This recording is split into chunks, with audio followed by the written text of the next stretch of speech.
Hey everybody, this is Derek. Sorry for the long-awaited update for my videos. I did get a comment to the YouTuber who commented about my Beemoths. This video is for you. Unfortunately, I didn't get back to your comment, but I just wanted to take a moment, if you're watching this, to say that I had a couple little misfortunes happen with my Beemoths. Waxworms, depending on what you call them. And unfortunately, the first couple batches actually, I lost about, over 6 weeks of production time with them due to the majority of the colony dying off and never having enough moths hatch at once to actually produce eggs for me. So I'm just being transparent, just telling you, yeah, failures did happen. But yeah, normally I would, you would breed them. You'd put them in the container. Usually anywhere, you can put anywhere from 25 to 100 in there. And all you need is a couple of moths to reproduce. And you'll have plenty of eggs, which are basically invisible.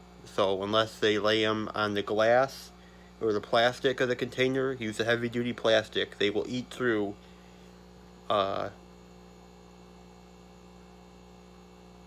real light plastic. But heavy-duty plastic, preferably glass, is going to be the best. Again, with a mesh or a wire lid for air holes.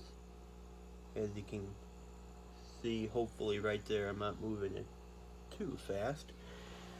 And basically, that is, you wait 5 to 6 weeks, and I'm putting them indoors. In my earlier video, you've seen them in the garage. That's because it's September here, and although we're going to be getting warmer weather over the next couple days, with the nights getting into the 60s and the 50s, that can actually slow down production. As far as reproduction or, hatching goes. So that's not what you want if you want them to breed. You want them to be moving at a much faster rate. And basically, once they hatch, sometimes you'll have to divide them up into a couple of different containers, because once the babies start getting big enough to see, you'll see how many you have.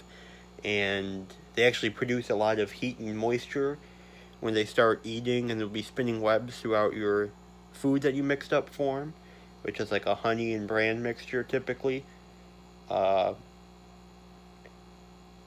And unfortunately, that can produce a lot of heat, which can create mold, and can create just condensation inside the jar, and too much moisture will kill them.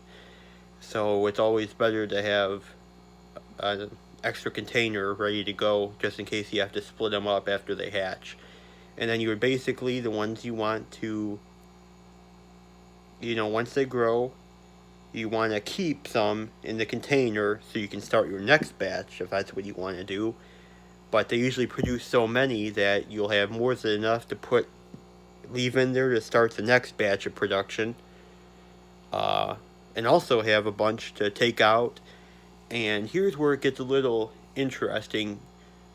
The way that you can keep them, if you really want to keep them for the long term, like bait shops do and everything like that, is, you've all seen the little sawdust plastic containers they come in. Those are fantastic. Little tiny air holes poked in with like toothpicks in the lid. Perfect to keep them in the refrigerator. Or even better, if you don't want to keep them in the refrigerator, if you have a basement or a cooler area, or in the garage if it's not too cold.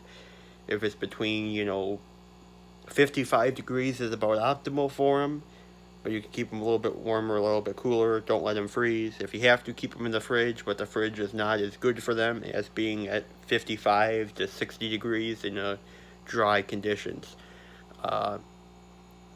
So basically, you'll leave some in there to start the next cycle over, or to continue the cycle, and then you'll have enough babies. Put them in a little lid, bait container, I've been saving my bait containers, so once they breed and reproduce, I can show you guys a video of that. And the container, I just save them, so that way I'll have enough to keep. But before you keep them, you have to do one thing. Some people say, and you have to experiment with this, so don't take what I'm saying at its face value necessarily, because it is going to vary depending on what you have. You want to put them in the freezer. You want to put them in a Ziploc bag in the freezer just long enough that they don't freeze, thus killing them, but not so quickly that it doesn't kill their spinning glands, which the spinning glands is how they pupate and turn into moths more quickly, especially if you leave them in warmer conditions. So you want to leave them in there, and again, 9-10 minutes, depending on how cold your freezer is set at. It's going to take some playing with, so my suggestion, have a few and try them, put a few in there for 9 minutes, put a few in there for 10 minutes, until you find out what, just to take them, make them cold, but not freeze them. Because if you freeze them, they die. And yeah, it'll kill their spinning glands, but it'll also kill the worms. And obviously the idea with live bait is to have live bait. And without having that bait live, especially for finicky fish, it's going to be difficult. It's definitely not optimal. So that's basically what it is like. And I have two going right now, which I'm going to actually turn. No, I can't even turn it. Sorry, I'm going to have to shoot the opposite way here. I'll show you my other one here first, and I'll show you something pretty exciting. Ooh, here's one thing pretty exciting. Wow. Again, guys, this is real time. This is not edited. So this is my reactions in real time, and I just had a very exciting discovery. So I'm going to show you my older container. Again, the one in the last video you've seen was that one right there.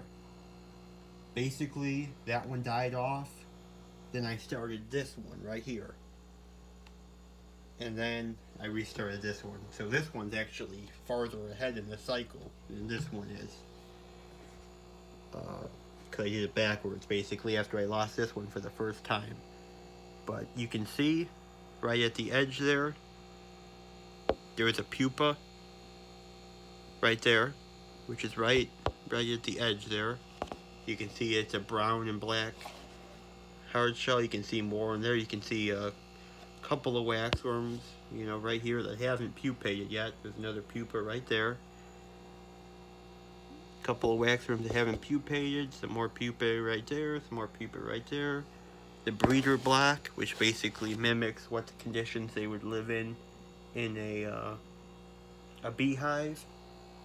And as you can see, I have the first moth in this new container that just came out. Wasn't here a couple days ago. I don't think I've been checking them every day, but wasn't here a couple days ago. Decent sized moths, and that's basically what they look like. And I have more cocoons, or pupa. So hopefully I'll get more to hatch. So I'm going to put this guy down very gently right now. Looks very healthy. It's right up on the thing.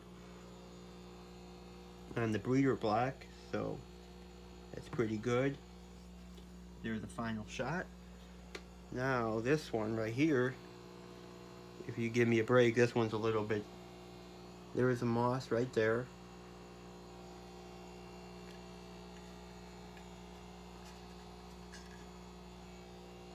There's a moth right there. I suspect that one's a male, because it looks a little bit different in color, shape, and size than that one. So there's two. Let me see. I have a few more in here. It's kind of hard to see. But again, I really don't want to open anything up. And they had one on a lid the other day, so I don't want to open it up. But there is one, which I believe is a female or a male. And then this one, which you can tell by the video, looks way darker, has a little bit bigger wingspan, has a different, I guess, face, if you want to use that kind of terminology. But that's basically what they're looking like right now. And instead of the breeder block in this one, I put in folded up, crushed up little balls of wax paper, which they can lay their eggs in as well. And that's just a bran and honey mixture. It's still going to be a little sticky when you put it in there, but you want to make sure you have enough food that when the babies hatch, I mean, they'll be so microscopic at first, you won't even think that they, you'll see the moths die off, and then you'll kind of, maybe a lot of people, if they're new with it, kind of like I am, they'll freak out and be like, well, all the moths died and there's no eggs or babies. What could have happened? What could I have done wrong? That's where a little bit of patience comes in. And basically, you want to put enough food that they can eat and get bigger, and then you'll start seeing them crawling around. And then when they're about 3/4 grown, think about the normal size you typically see in a cup or a package of waxworms from the store or the bait shop, then you'll want to pull them out. Put them in the freezer to kill their spinning glands. Again, experiment. I don't want to tell you guys one temperature. I'm going to have to experiment with it as well. And that's basically all it is right there. So, again, sorry for the long-awaited update. This is my waxworms. I will be updating you soon, hopefully, on them. And hope you guys have a great day. Also have some very exciting news coming up. I'm not sure how many people on this channel know, but several years back, maybe about 3 or 4 years now, I've been tying bluegill jigs, which is basically almost a spider looking fly with the legs coming off of it.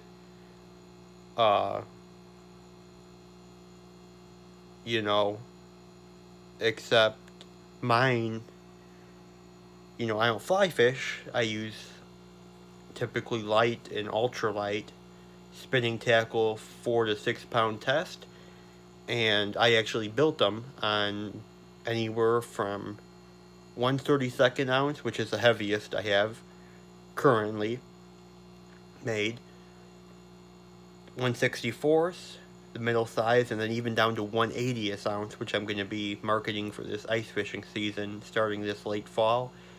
I do have a Facebook page. It's called D's Custom Panfish Jigs. Just the letter D. D's Custom Panfish Jigs. I will be selling them in packs of 4. And I have more details on there.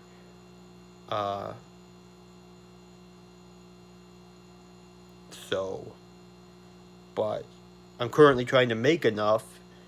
I could do them, make to order, but I want to have enough stocked up that I can list them and, this is how many I have of this color, this is how many I have of this color, this is how many. So if I do it on eBay or whatever, or Facebook Marketplace, probably eBay, that way I can set, how many I have currently made, so that way it'll display the sold out if I ever get that lucky to sell out of anything. Knock on wood here.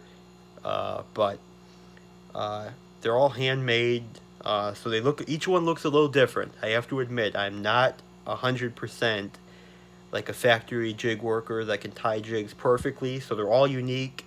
Everyone looks a little different, but I can promise you I have caught bluegill on them, crappie, largemouth bass, even yellow perch on Lake Michigan, rigging them tandem drop shot style, double drop shot style, and they really do catch fish. Especially if you use the lighter tackle, you'll be able to cast them a decent distance. Not so much with heavier tackle because they're a lighter weight jig, But give me a like on there. I realize this video is going over 15 minutes now. I'm terrible at condensing things down, but just wanted to give you guys a little update on my Beemoths / waxworms. Hopefully, it looks like we're getting farther this time than we did the last time. So, I'll hopefully make an update as soon as I can. And hope you guys have a great day and are staying safe out there with everything that's going on. And even though I may not necessarily respond to your comments, I do see them. I do try and see them, and I will try and address them in the next video I make after you post that comment.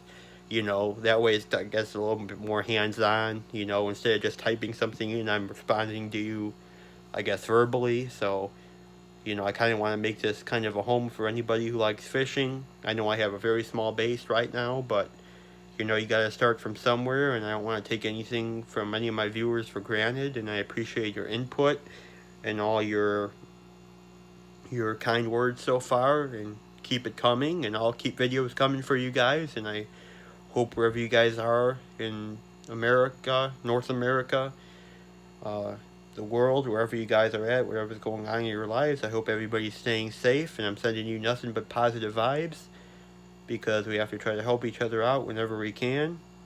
And I will see you guys in my next video. Stay tuned.